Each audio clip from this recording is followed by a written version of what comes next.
This is a family of karangs. Paano kung habang nagva-vlog ka, biglang may ganitong nakikolab? Discover sa antique yung nag-auran ka mga isda. Ang mga isda, tila sinusugod na ang vlogger. Ay, look at that! Ang mga tamban parang ibinabato na ng dagat, inihuhulog ng langit. Ang mga isdang ito, bigla na lang daw nagsulputan sa Malabor Coast, sa Tibiao, sa Antique. Nito lang Biyernes, fresh na fresh!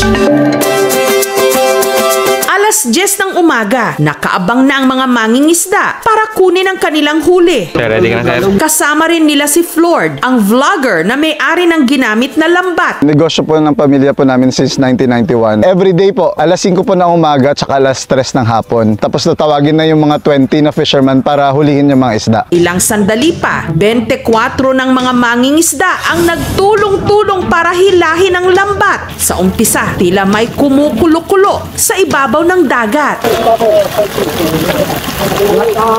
Ang matagal ng mangingisdang si Romeo, alam na raw ang ibig sabihin nito. Bigat man may malaking isda sa ilalim. Yan ang isda ng mga tamban, pataas yan. Maya-maya lang, paunti-unti nang naglilitawan ang mga isda. Hanggang ang mga ito, para ng mga tipaklong sa dagat.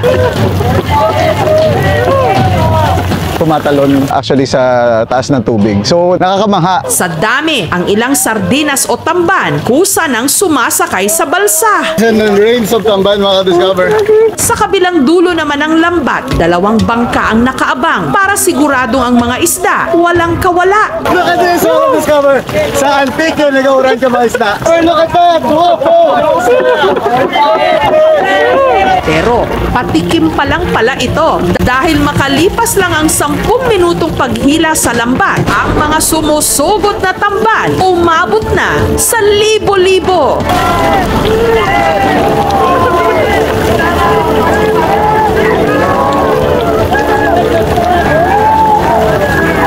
Look at this, mga discover.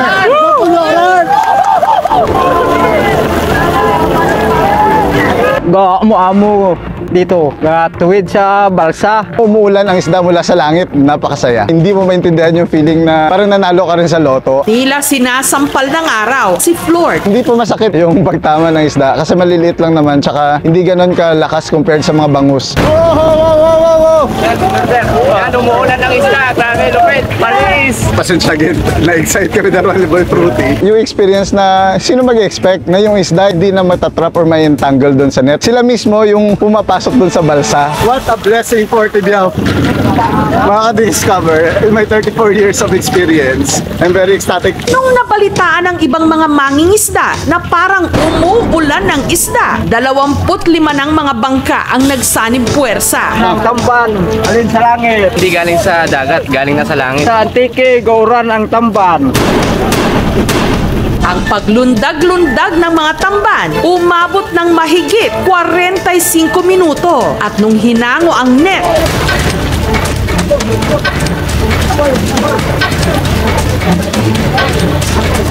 tumambat pa ang mas marami pang huli. Ayan, tagigay mga ka-discover.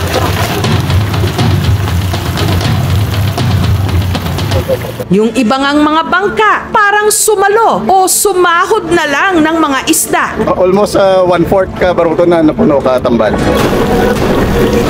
Ang huli nung araw na yon umabot sa 4 na banyera, kabilang din sa mga nalambat, mga matambaka at tangige. Naniniwala ako, blessing sa amin. Kahuli kami karaming isda. Pero bakit nga ba ganito karami ang mga lumitaw na isda nung araw na yon?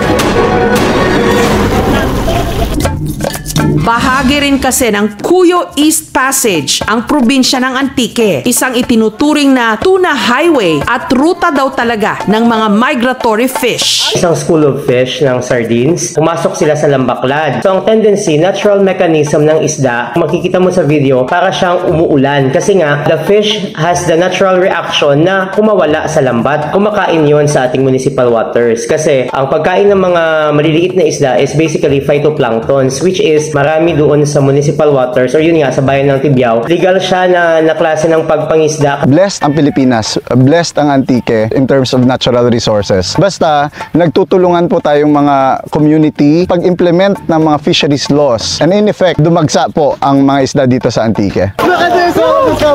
Sa Antique, nag-auran ka mga isda. It's raining isda! Hallelujah!